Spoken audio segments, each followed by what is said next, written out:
Yeah, thanks for doing these reviews with me, Tash. I just hope this present comes out okay. Well, I'm sure it will be. Well, I think I'm almost there. Want to see it? Yeah, please. Why are my eyes so big? Oh, well, I was inspired by Keane. What, Walter Keane? No, Margaret Keane. I'm sure it was Walter Keane. Educate yourself. Thank you very much.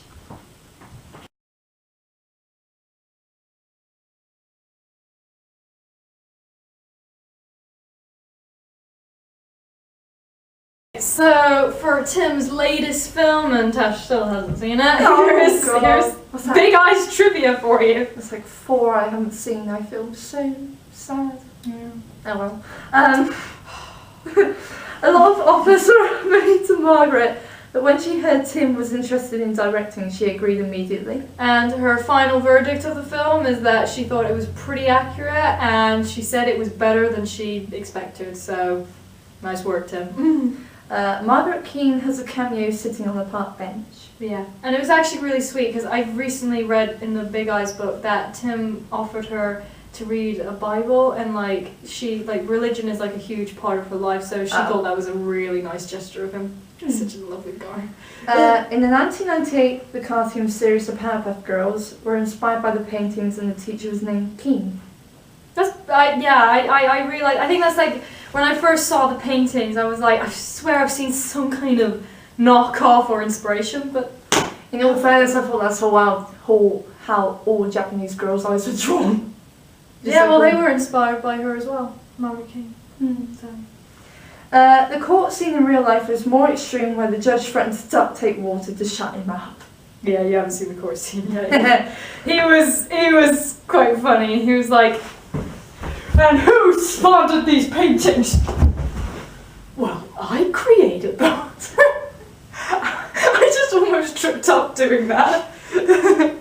What much?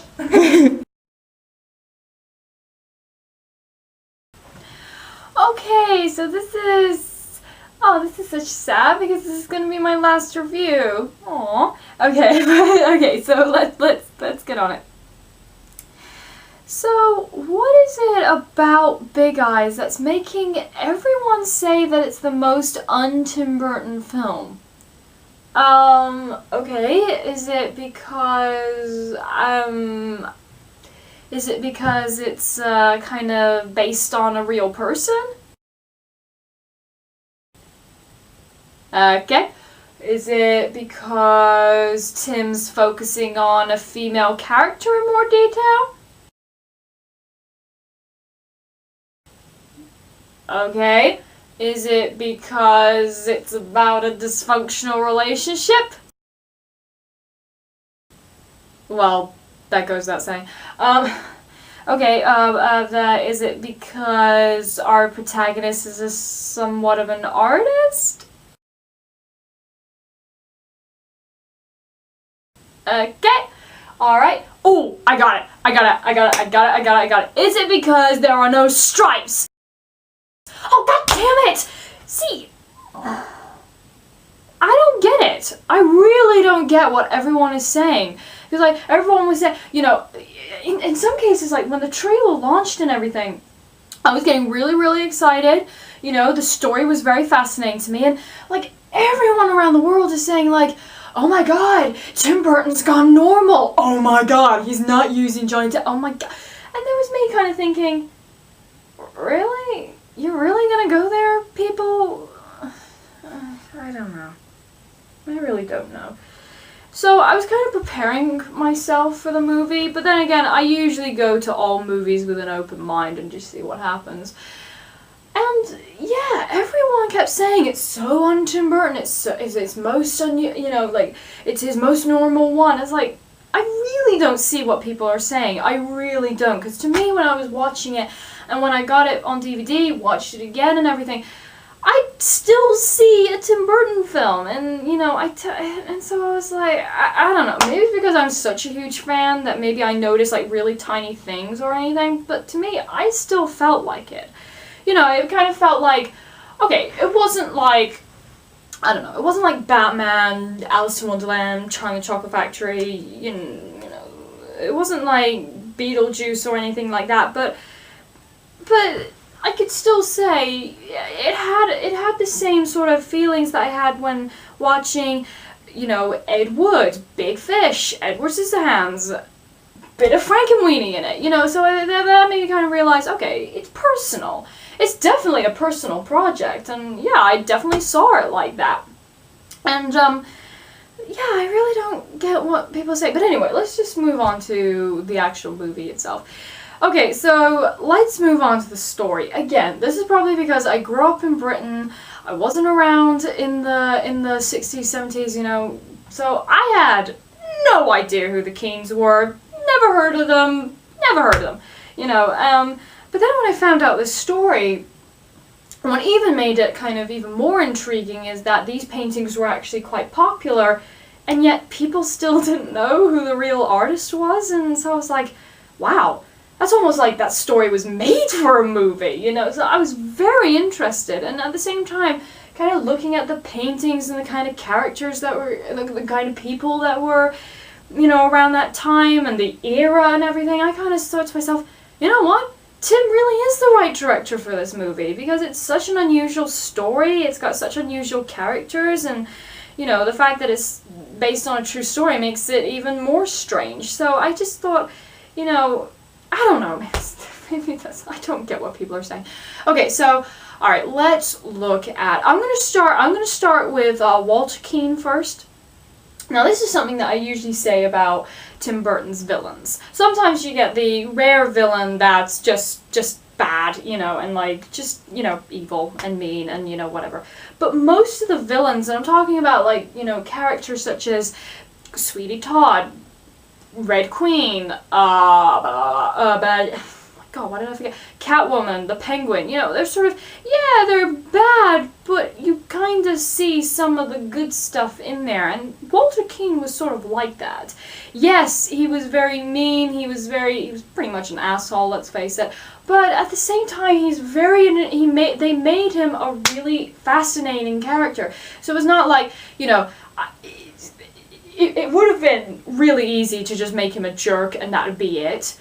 But they really kind of fleshed him out by saying, okay, like, you know, yeah, what he's doing is really bad and everything, but at the same time, he did sort of, hey, he actually made these paintings popular because, you know, he was very good at business, and I think even the real Margaret Keane actually says, yeah, in fact, he was very charismatic and he was a very good businessman, so I don't think I would have gotten anywhere. So in that cases, and yeah, he was. They made him really charismatic, really kind of charming, and therefore they kind of, so, you know, obviously hearing the story, I was like, yeah, why did Margaret fall in love with him in the first place? If, you know, but at the same time, when I was watching the movie, I kind of saw that. I was like, you know, I don't know if it's because I'm a woman and I'm watching this or something, but I don't know, but I sort of saw, like, yeah, I can kind of understand why Margaret was kind of charmed by him, you know, it was kind of like, okay, you know what, I don't blame her, you know, for it, so, and at the same time, I actually saw a little bit of a tragic side of Walter, it was kind of interesting. Like, there's an especially great scene where, let's just say, I don't want to spoil anything, so let's just say something happens, something's sort of discovered. How about that? And there's a scene where, okay, firstly, you're kind of angry at him or something like that, but at the same time you sort of see his side of the argument, and there was that little bit where, you know, Margaret kind of, it sort of ends off with her walking off, and sort of Walter kind of sat in the corner, and I was kind of like, huh, well, yeah, but at the same time, like, yeah, I kind of actually feel for him a little bit, you know, only a little bit, but at least it was something, you know, it was very interesting that they did that. They could have easily made him such a bastard, but they didn't. They made him much more fascinating. They made us understand why Margaret fell in love with him in the first place. They sort of showed that, again, he actually did quite a bit for these paintings, even if he wasn't the true artist. Okay, so let's lead to Margaret. And Amy Adams, I would say that, you know, before this role, I really liked her acting. I really, the performances that I've seen her in, I have really enjoyed her, and I think she's one of those actresses that can do anything. Like, I've seen her done, like, a sort of wide range of stuff.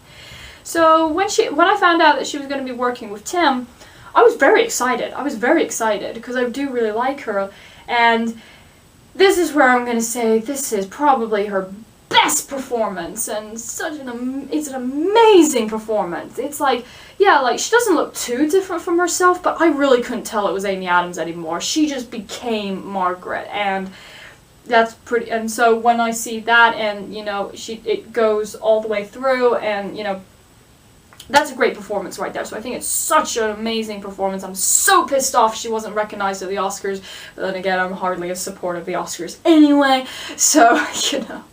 But I was very pissed off about that. And I just love that so much. Again, it's sort of like how Edward Scissorhands was. So little is said from her, but yet so much comes through. And there's a lot of silent acting in her part, and I just remember the scene where, you know, she's trying to change her art style, and this is where the Lana Del Rey song comes in. And I like that song, you know. I'm not a huge fan of Lana Del Rey, but I really did like that song. And to be honest, I didn't feel like it was out of place or anything. It really kind of helped it move the story along, and also sort of tell us what Margaret's feeling without Margaret actually saying anything. So I thought it really sort of helped it. But there's this scene where she just kind of just leans back and, like, look at what she's done, and then she's like, okay, you know, start painting it, and sort of, okay, just see what you can do. So much comes through. I was like, oh my god, that was like just, all she had to do was, like, look at this painting, and yet so much comes through, and, like, you know, there's so many other scenes where that happens. It's just that one kind of sticks out in my mind right now for some reason. So I think it's one of the best performances I've ever seen. So, you know, and so basically Amy Adams has gone right up there with some of my favorite actresses. She was on the list before, but now she's, like, really high up. Okay, so, and again, a lot of people saying it's such not a Tim Burton film.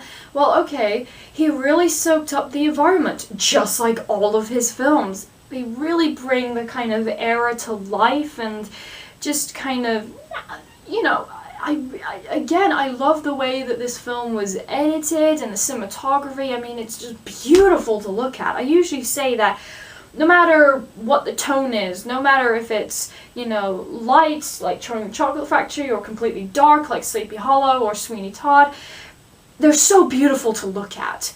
There's no doubt about it, you know. And, you know, like I said, he really soaks up the environment, and this, again, another great example. This is just what he does. He said that one of the most hardest tasks, he was probably being sarcastic about this, was turning Vancouver into San Francisco. Great job, you know, you really made it look like it, and, you know, even though it was a low budget, you still, again, had the environment. It still looks so beautiful to look. It sticks out from the other films that came out that last year, and so that was really amazing. And again, it's a very emotional story. I was really wrapped up into the emotion, and I think this is why I usually say it's a very personal film of his, which is probably why I see a lot of Edward Scissorhands, Ed Wood, Big Fish, bit of Frankenweenie in it. You know, it's kind of like, there is that kind of personal connection, and I really got that. So, you know, it was really nice to kind of hear a story about, you know, a sort of artist that, okay, inspired probably the wrong. Well, okay, yeah, sort of inspired, and sort of kind of like, yeah, you know what? These paintings had an impact on me, and so again, great directing choice. You know, it's like, yeah, you need someone who kind of understood, like, when they were around, and the kind of shock finding out about, you know, because he didn't know it was really Margaret until the mid-90s, and so so I like the fact that, you know, even when Margaret kind of wins her case, you know, they don't kind of make a huge deal out of it. In fact, the final shot is her just kind of smiling with her daughter in the background, and she's holding a painting. You know, that's all you need. And it kind of made the ending even more happy, because you just see her, like, it's a small reaction, but it's kind of like, you know what, I'm no longer in this personal hell of mine, and I'm actually kind of free, and I've told the truth, and it's like, you know, it makes me feel really happy. You know, it's a really happy ending in my case. And I think it's kind of the same as, you know, sort of Ed Wood, is that, you know, while, you know, Ed wasn't very successful, I came out of the movie thinking, wow, you know what, even though he wasn't successful, you know, I'm really glad that I came across him, and I'm seeing his movies in a different light now because I'm finally understanding them. And that's the same with Margaret. Okay, I had no idea who she was, but now I'm glad that I know the story, and I'm glad that now, because of this movie, everyone will now know who the real artist was. You know, and now I see the paintings in a different light. You know, at first I kind of looked at them and I was like, yeah, that's kind of weird. And I was like, why were these quite popular? I felt that they were kind of, I don't know, culty. Like, you know, only like a handful of people would really love them, but no, apparently they were very popular, and I was kind of like, yeah, why would you want that in your living room? Now, if I get a copy of it, I would love to have it. I would love to have it in where I live. So, you know, it's like, yeah, I've really grown to love them and really understand them. A lot of critics, a lot of people are saying it's so not like a Tim Burton film, but to me it is. I think you just have to have a little bit of a closer look. I think just tiny little things that really just make it for me. I think it's the fact that it's just the feeling that I get. Like, I don't know, it's a weird thing. I don't know if it's because I'm such a huge fan. I don't know, but anyway. Anyway, well, I hope that you enjoyed this review, and see me in merchandise. Now, obviously, it's kind of hard to talk about merchandise without talking about the paintings. Yeah, like they said at the end of the movie, Margaret still paints every day, and it's really good to hear that. And I heard that sales have pretty much gone up since this movie came out, so that's really good. So I'm happy for her. And you know, if any of you are inspired to get a copy of a painting, great. I haven't got one, but you know, I do have the film The Art of It, which is a really, really good book. It's sort of okay, well, I would say, I don't know, like 3/4 of it is about making the movie, and it's really, really good. I think I like this one because it really talked about, you know, Tim Burton's directing kind of angle, because a lot of people are always, you know, these visual companions are always talking about, yeah, you know, he's a great collaborator, and, you know, the fact that, you know, they're talking about the look of the film, you know, the music and everything, and the acting. But here, like, well, they do discuss that too, but they really talk about just his direction skill, and it was really nice kind of having that. And then the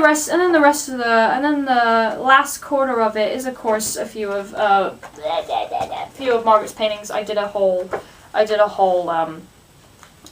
visual proper look through it. So if you want to look through it, that's fine. This is really awkward. This is really awkward. Oh my god. I bet you can't even see it, but anyway.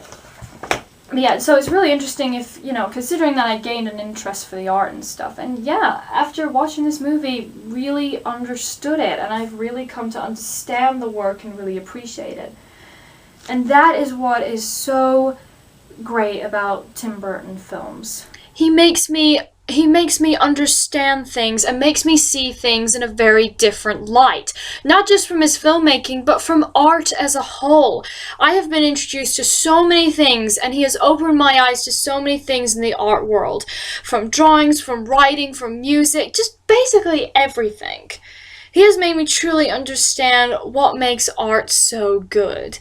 And that has really inspired me to create my own creations, continue drawing when everyone else thought I couldn't do it very well, convinced me to even make my own videos, even if maybe they're not gonna end up anywhere special. You know what? I'm still gonna keep creating because, hey, he's made me realize that there is something unique about myself. And that's pretty much what most fans get out of. They are mainly inspired by him, not just from his work, but basically what he's communicating to us. I have always, ever since I became a fan, he will always be such a huge inspiration to me, and I can't wait to see his next few films in the future. Thank you so much, everyone, for watching these reviews, and I hope to see you all real soon.